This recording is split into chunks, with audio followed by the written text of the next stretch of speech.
You know that feeling when you read something about yourself and your stomach drops a little? Not because it's wrong, because it's exactly right. You've probably seen a list like this before. You recognized yourself in most of it, and instead of feeling better, you felt worse. That quiet, sinking feeling of, I know I do this, I've always known, and knowing hasn't fixed anything. That gap between knowing and actually changing is what this video is about.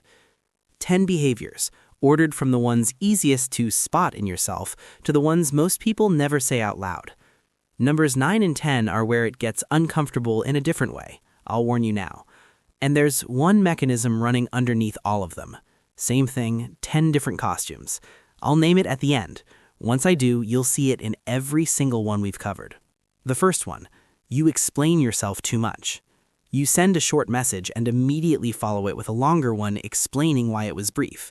You say no to something small and spend 5 minutes walking through your reasoning, your schedule, your stress, how much you still care, before anyone even questioned you. You end emails with, sorry if this doesn't make sense, when it made perfect sense. What this actually means, somewhere along the way, you learned that simply existing wasn't enough, that you needed to justify yourself to stay safe or stay liked. So your brain developed a habit of closing every gap where judgment could enter before anyone even shows up to judge you. It's not weakness, it's a protection mechanism that never got the memo that you're okay. The second one, you seek approval constantly.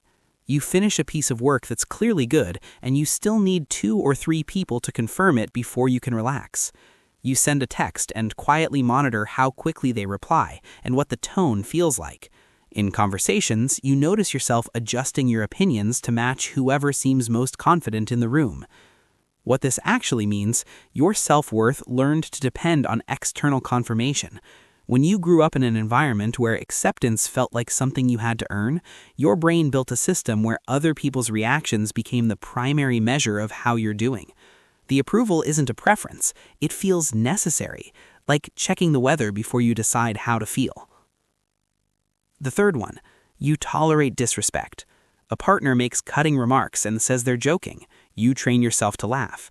A manager talks down to you, dismisses your input, takes credit, and you tell yourself that's just how it is. You instinctively search for reasons to make the other person's behavior understandable, and you apply none of that same understanding to yourself. What this actually means, you've been taught somewhere that your needs come second, that keeping the peace matters more than your comfort. The hardest part of this pattern is that the compassion is real. You genuinely extend grace to difficult people, but you've never learned to direct that same grace inward. Your instincts are accurately detecting something wrong. Your mind has just learned to minimize it. The fourth one, you avoid hard conversations. Your partner keeps doing something that bothers you. You don't say anything. A friend cancels on you repeatedly. You say it's fine. You let things build quietly, the resentment, the distance, the small accumulations of things unsaid, and by the time it becomes a real problem, you're not even sure where it started. What this actually means, your brain learned early that conflict equals danger, so it routes around it. Every time you stay quiet and the immediate discomfort passes, that teaches your nervous system that avoidance worked. The relief feels like peace, but it isn't. It's just postponed, and what gets postponed long enough eventually becomes permanent damage. The fifth one, you scroll instead of act. You sit down to start something important. You feel a small flicker of dread, not even a big one, just a mild wave of, I don't want to deal with this right now. And before the thought is even fully formed, your hand is already reaching for your phone. 40 minutes later you surface, and nothing has changed, except now you also feel guilty about the 40 minutes. What this actually means, the phone isn't the problem, the task is the trigger. Your brain detected something uncomfortable about starting, and it found the fastest exit before you even consciously chose to leave. It's not laziness, it's your brain doing exactly what brains are designed to do: avoid discomfort, seek relief, and repeat what worked last time. The problem is it works just enough to keep the loop running, and the task is still there every single time. The sixth one, you chase short dopamine hits. And this one is different from the last, even though it looks similar on the surface. You're not avoiding a task this time, you're avoiding a feeling. You're stressed about money, a relationship, something you can't quite name. And instead of sitting with it, you find yourself buying something small online, reaching for a snack you're not hungry for, opening an app with no real intention. Not because you decided, it just happened. And you finish the day more drained than when you started. What this actually means, scrolling avoids the task. This avoids the emotion underneath the task. When a feeling arrives that you don't know how to sit with, your brain looks for sensation to replace it, and it's learned exactly where those sensations live. The issue isn't wanting comfort, that's human. The issue is that these exits keep you from ever processing what you were actually feeling, so the feeling comes back unchanged, and the cycle runs again, not because you're weak, but because you were never shown another way through. The 7th one, you blame externals daily. My boss never gives me a chance. The market is rigged. People always take advantage of me. Every difficult situation gets explained by what someone else did, what circumstances blocked you, what the system is like. And when someone asks what you could do differently, you feel a flash of irritation, like the question itself is missing the point. What this actually means, at some stage, your brain learned that if outcomes are outside your control, failure isn't really your fault. And that's genuinely protective. It keeps your self-worth intact when things go wrong. But there's a hidden cost. A brain that believes nothing it does matters eventually stops looking for what it could change. You're not stuck because you're lazy or weak. You're stuck because the protection is working so well, it's also protecting you from your own agency. And the moment you see that, really see it, the protection starts to loosen on its own. The 8th one, you compare downward. You feel insecure about where you are in life, so you find yourself quietly focusing on someone doing worse. The colleague who's clearly underperforming, the person whose life looks more obviously off track.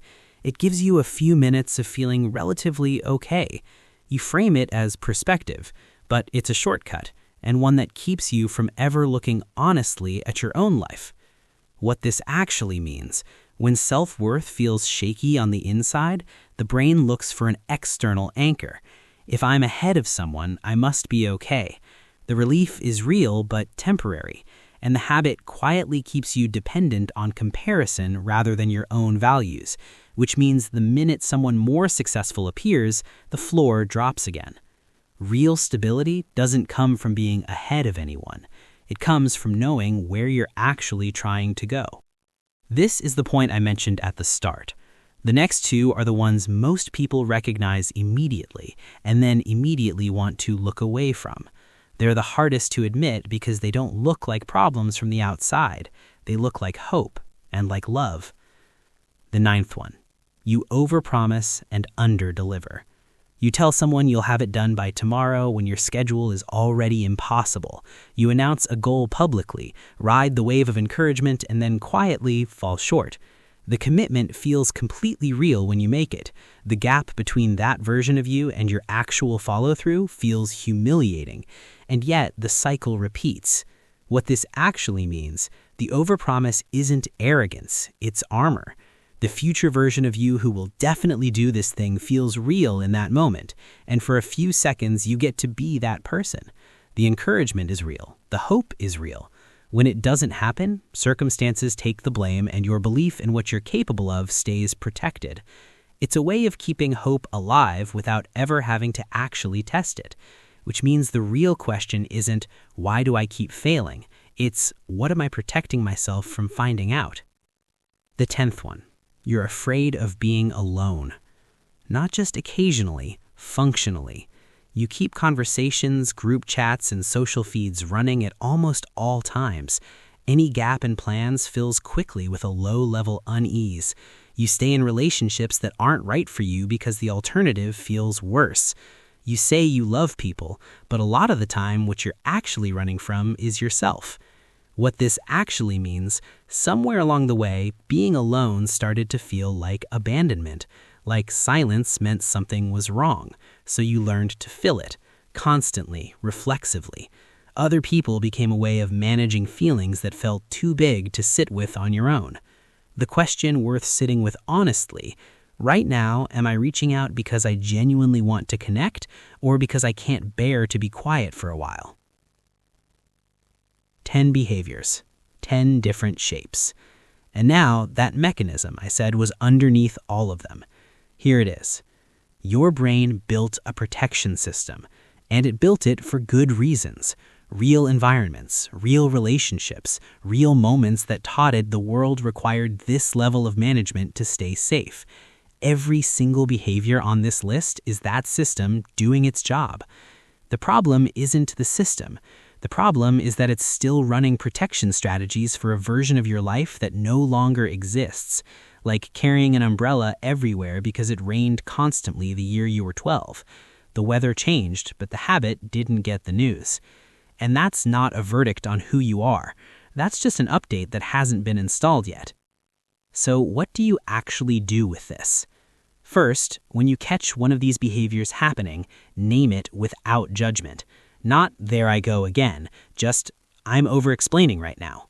I just reached for my phone to avoid something uncomfortable. That single moment of clear observation without shame attached to it is more powerful than it sounds. Shame freezes change. Observation creates space for it. Second, ask yourself what it was originally protecting you from, not as an excuse, as information. Because when you understand that a pattern made sense once, in a different environment, under different conditions, it stops feeling like a permanent part of you, and things that aren't permanent can be changed. Then ask yourself whether that threat still exists today. Is what you're protecting yourself from still real right now in your actual life, or are you guarding against a memory? Most of the time, when you're honest, the danger already ended, and that's the moment something actually shifts. These behaviors aren't your identity. They're your history, and history, once you understand it, stops having quite the same grip on you. Take one thing from this list, just one, and bring a little less judgment to it today than you did yesterday. That's enough to start. If you recognize yourself in more than one of these, I make videos like this every week so that you can become better with each coming day. Subscribe if that's something you want more of. Your subscribing to the channel helps us grow and gives us motivation to keep making these videos for you. This is the Better Version Project. I'll see you in the next video.